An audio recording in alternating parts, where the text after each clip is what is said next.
The next day was better, and worse.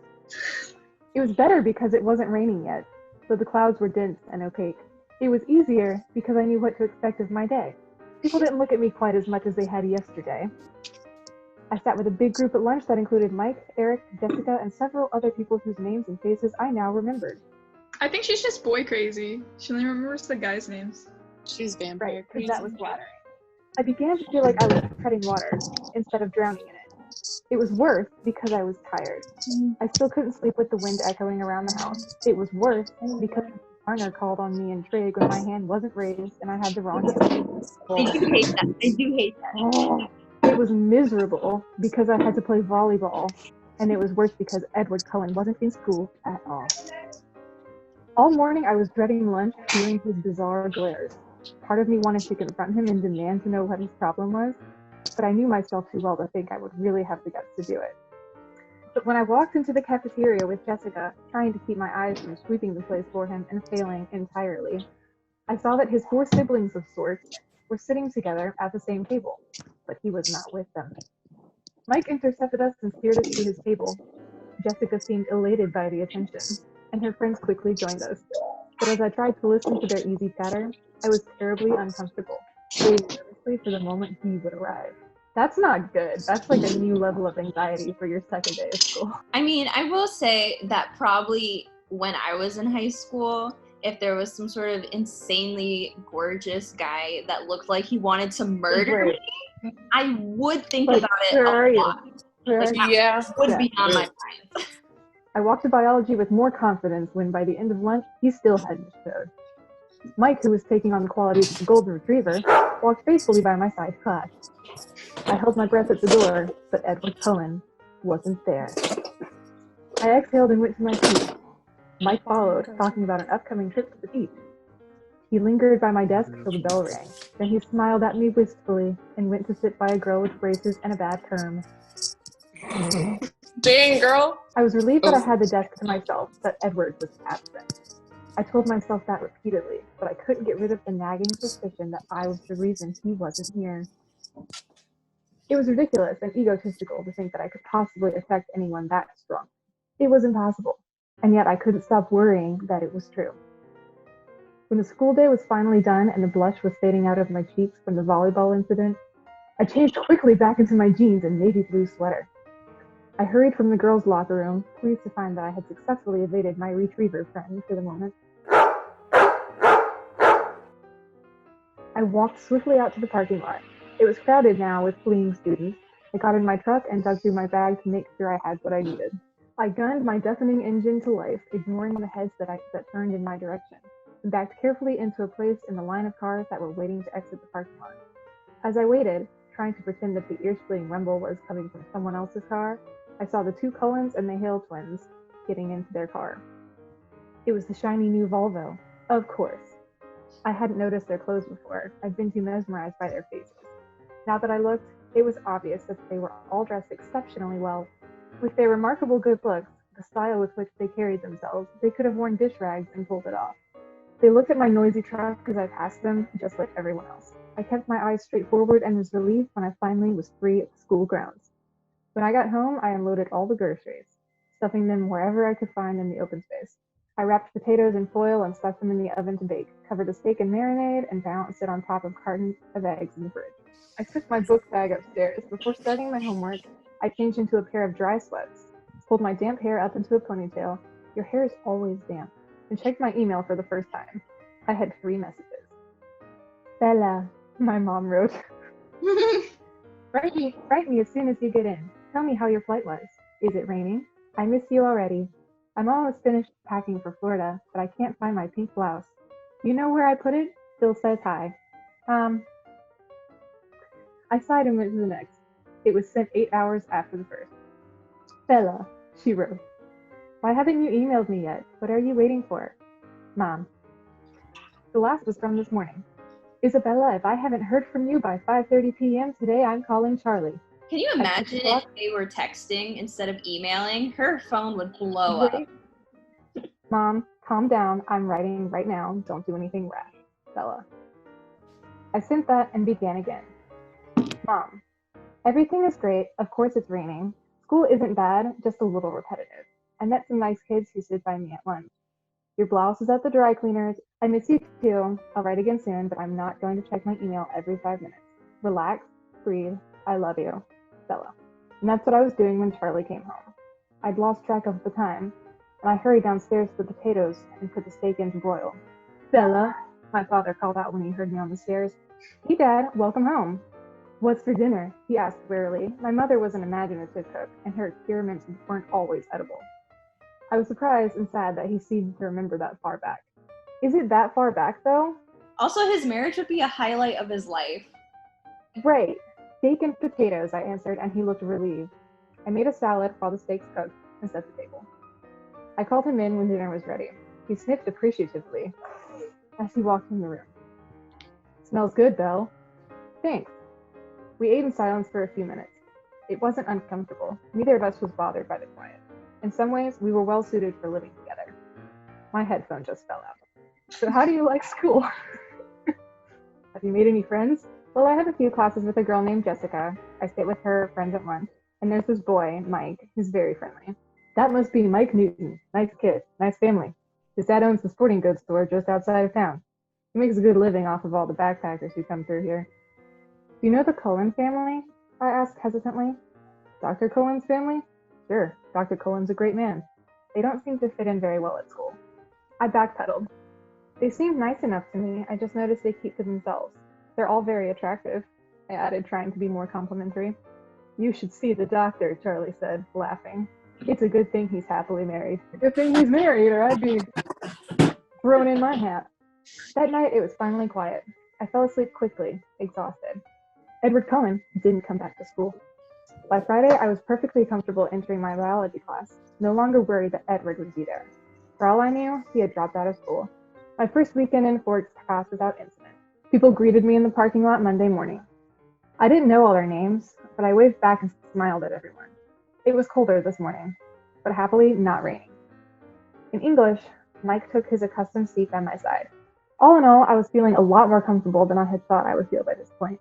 More comfortable than I had ever expected to feel here. When we walked out of class, the air was full of swirling bits of white. Snow. Wow, Mike said. It's snowing.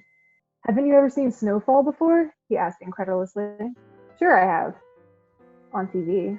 Mike laughed, and then a big squishy ball of dripping snow smacked me into the back of the head.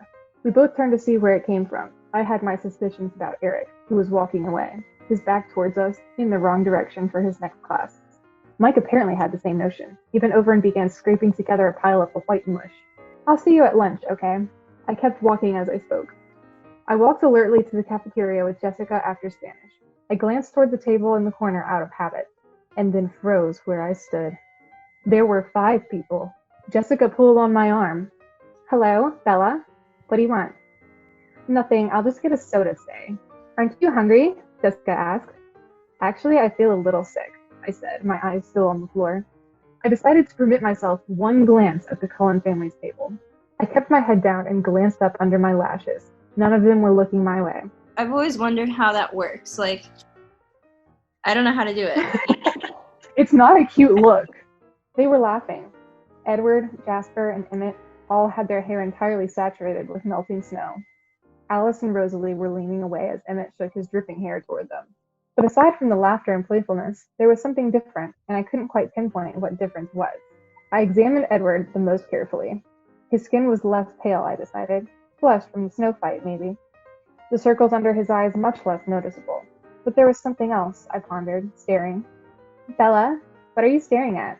At that precise moment, his eyes flashed over to meet mine. I dropped my head, letting my hair fall to conceal my face. Edward Cullen is staring at you, Jessica giggled in my ear. Stop looking at him, I hissed. She snickered, but looked away. For the rest of the lunch hour, I very carefully kept my eyes at my own table. Once inside the classroom, I saw with relief that my table was still empty. I kept my eyes away from the door, doodling idly on the cover of my notebook. I heard very clearly when the chair next to me moved. Hello, said a quiet, musical voice. He was sitting as far away from me as the desk allowed, but his chair was angled toward me. My name is Edward Cullen, he continued. I didn't have a chance to introduce myself last week. You must be Bella's woman. Crying. Allison is. I love it so much. My mind was spinning with confusion. Had I made up the whole thing? He was perfectly polite now. How do you know my name? I stammered. He laughed a soft, enchanting laugh. Oh, I think everyone knows your name. No, I persisted stupidly. I meant, why did you call me Bella? Do you prefer Isabella? No, I like Bella, I said. But I think Charlie, my dad, must call me Isabella behind my back. I tried to explain, feeling like an utter moron. As you should. Oh. Working as lab partners, we had to separate the slides of onion root tip cells into the phases of mitosis they represented and label them accordingly. Ladies first, partner, Edward said. I looked away, but instantly when you're like, partner, I was like, I looked up to see him smiling a crooked smile so beautiful that I could only stare at him like an idiot. Or I could start, if you wish. The smile faded. He was obviously wondering if I was mentally competent. As we all are. I studied the slide briefly. Prophase. Do you mind if I look? His hand caught mine to stop me as he asked. His fingers were ice cold. When he touched me, it stung my hand as if an electric current had passed through us. I'm sorry, he muttered, pulling his hand back immediately. I watched him, still staggered, as he examined the slide for an even shorter time than I had. Prophase, he agreed. Oh no, we lost Claire. We'll still be in the biology lab when she gets back. He swiftly switched out the first slide for the second, and then glanced at it curiously. Anaphase, he murmured, writing it down as he spoke. I kept my voice indifferent. May I? He smirked and pushed the microscope to me. I looked through the eyepiece eagerly, only to be disappointed. He was right. Slide 3, I held out my hand without looking at him. Oh, she's sassy. She's sassy now. I took the most fleeting look I could manage. Interface. I glanced up, and he was staring at me. Suddenly, I identified that subtle difference in his face. Did you get contacts? I blurted unthinkingly. No. Oh, I mumbled. I thought there was something different about your eyes. Don't you worry, Claire, we're still in the biology lab. Okay, good. Today, his eyes were a completely different color. A strange ochre. Darker than butterscotch, but with the same golden tone. I see another person coming onto the chat. We're happy you're here. Oh, good. I began doodling on my notebook again. Too bad about the snow, isn't it? Edward asked. I had the feeling that he was forcing himself to make small talk with me. Not really, I answered honestly, instead of pretending to be normal like everyone else. You don't like the cold, or the wet. Forks must be a difficult place for you to live, he mused. You have no idea, I muttered darkly. Why did you come here then? It's complicated. I think I can keep up, he pressed. My mother got remarried. When did that happen? Last September, my voice sounded sad, even to me. And you don't like him?